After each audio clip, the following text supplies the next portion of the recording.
Hello, and welcome back to another video of Calc Nerd. So today's video is going to be on a program that I made called Stack. It's kind of like a combination of Connect 4 and Tic-Tac-Toe in a bundle. So yeah, I'll show you the program here in a second. I wanted to say thank you to everyone who is subscribed to the channel. It helps out a lot, and it lets me know that you guys are liking my content.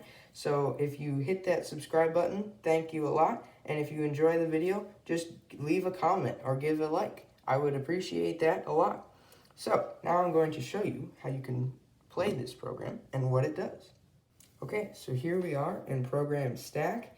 And as you can see, it's kind of like a Connect 4 board, and at the top you have your little player person that you move around. So let's say I wanted to drop it here. I use the Enter key to drop the 4 to the bottom, and then it gives me a new number and puts it in the middle. So now I'm going to drop a 5, just trying to straighten that out a little bit.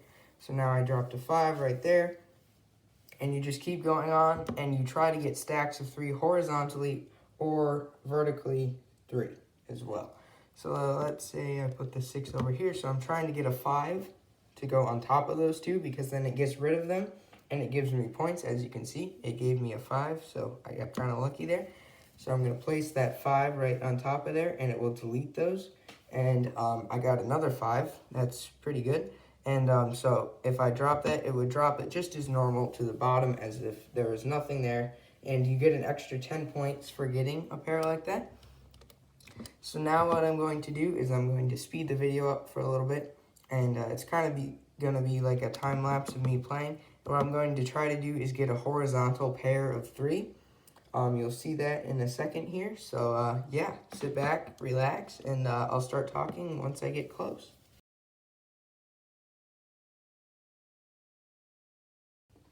Okay, so as you can see, I got another vertical pair here, so I'm just going to drop that and show you. It still deletes those no matter what. So what I'm trying to do is get 3 2s over here, and as you can see, I got kind of lucky there, and I got another 2. So now I have an 8, and I'm going to purposefully put that there for a reason, and you'll see once I get another 2. So.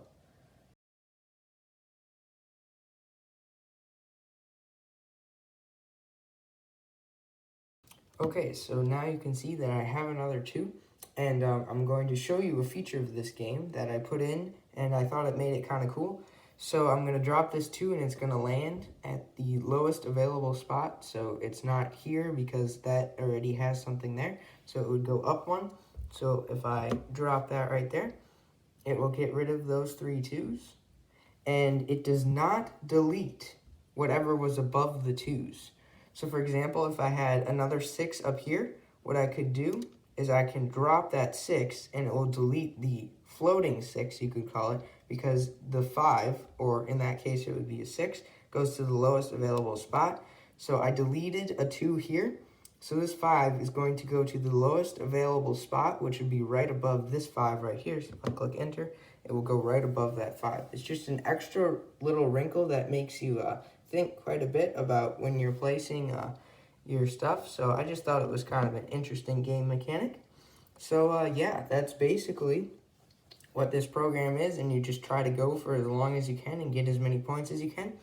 And when it's done, you click the clear button, and as you can see, I scored only 340 points because I didn't get a lot of pairs. And you can change the difficulty level, and I will show you how to do that. So now I'm going to show you how you can make this for yourself.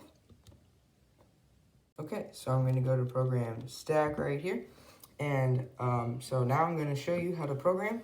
Remember, you click the program key for most basic commands, and you can use the arrow keys to scroll up and down. You also use the left and right arrow keys to scroll between tabs. So I'm going to click clear to get out of that.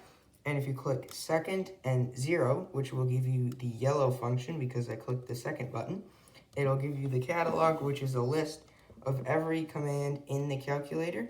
And remember, you can fast menu through this. Like if I need something, I don't know, in the eyes, I click the eye, and it will take me to everything that has an I. And there may not be something of one letter, like Q. There might, oh, okay, never mind.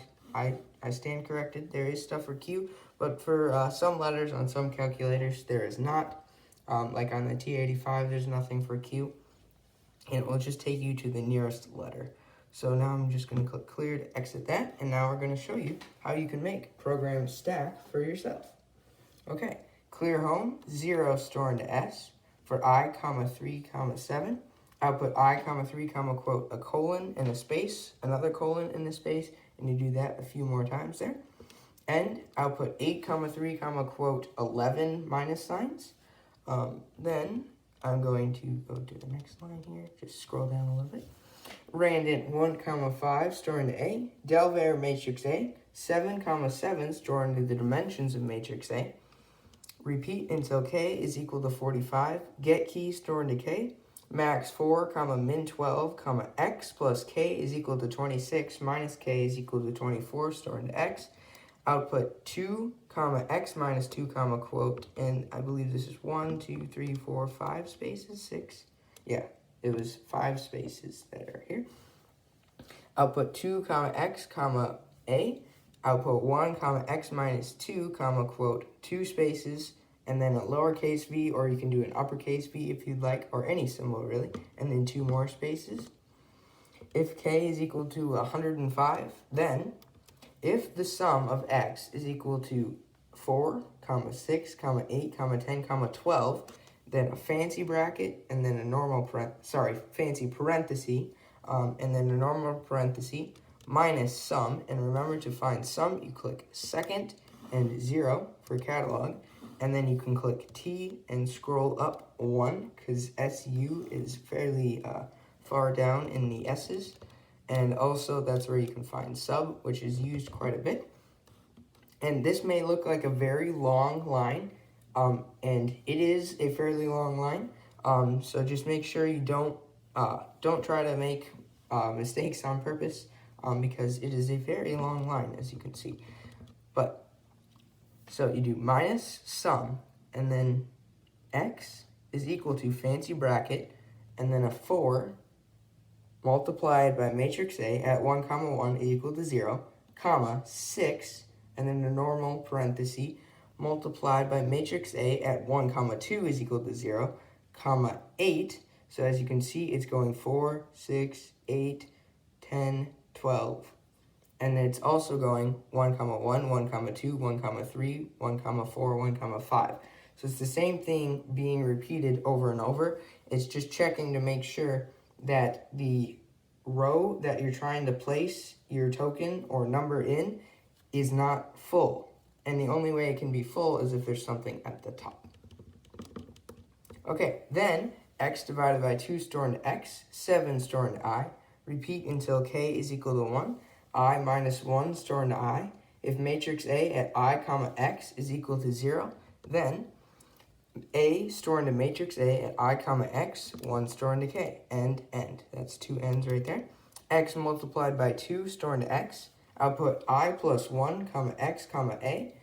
For Y, comma 2, comma 6. For X, comma 2, comma 6. If matrix A at Y, comma X is not equal to 0, matrix A at Y, comma X store into A. So this is checking to make sure that the number that is checking, so it could be at anything because of these 2 for loops within the dimensions, it is checking to make sure that it's not equal to 0, and if it is not equal to 0, it will store it into this, and then it's checking if matrix A at Y plus 1, comma X, so if the one above, or below it, is equal to the same number, and the one above it is equal to the same number, then it needs to delete them, so now that's what it's going to do. 0 store into matrix A at Y, comma X, and then a colon, 0 store into matrix A at Y plus 1, comma X, and then colon, and then 0 store into matrix A at Y minus 1, comma X. X minus 2 store into X, and Y plus 1 store into Y. Output Y, comma X, comma quote, and that's 1 space. Output Y minus 1, comma X, comma quote, 1 space. And output Y plus 1, comma X, comma quote, 1 space. And then X divided by 2 store into X, and Y minus 1 store into I. S plus 10 store into S.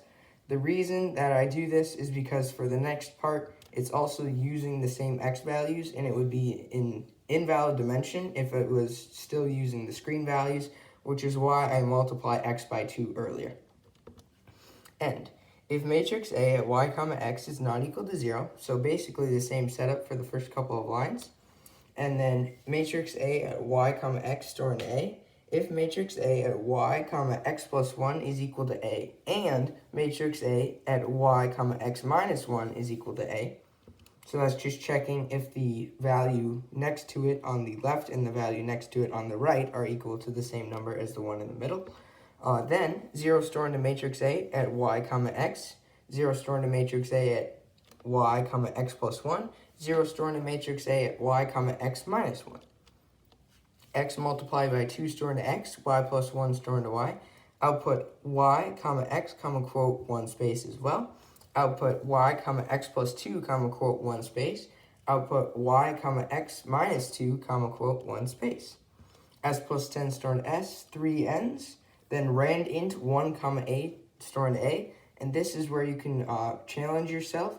I like to have it at least at 8 because otherwise if you do it like 1 to 4, you're just going to get, there's 5 columns, so it has to be at least 5 and more than 5. So it can be 6, 7, 8, or 9. Because if you get to 10, it takes up 2 spots. So like if I type 10, it takes up 2 spots. You could also do 0, but you'd have to change a little bit of stuff around if you did 0. So yeah, that's basically how you make this program. And then there's a few lines below it as well. But if you'd like to change the difficulty, you can change that to be easier, like a 6 or a 7, or harder, and you can make it a 9. Because there is less spots then and more amount of numbers that it can generate. Then output 1 comma 3, and I believe that is 10 spaces. Yep. And output 2 comma 3, also 10 spaces, just to erase those 2 lines where your cursor at the top was. 8 store into x, so that's just putting it back into the middle. And the score plus 10 store into the score. Which is s, and output 2 comma 1 comma quote, and that is also a bunch of spaces. So yeah, and then end, and clear home. So this is after you finish, so after you click the clear button. I don't feature end of the time, or end of your game scoring, or end of the game checking, I should say, because it takes a little bit more bytes and it would take a little bit more time. I just figured that you as the player can figure that out because all the columns will be full. So yeah. So clear home, display quote you scored, and then display S, and then display quote points. And that is the whole entire program to play this pretty fun game actually. So yeah, I hope you enjoyed today's video. I hope you're able to make this game on your calculator. I hope you enjoy playing it, and if you'd like to leave a comment down below and you played the game, let me know what your high score was. I'd love to know. So thank you for watching this video, and as always, I'll see you in the next one.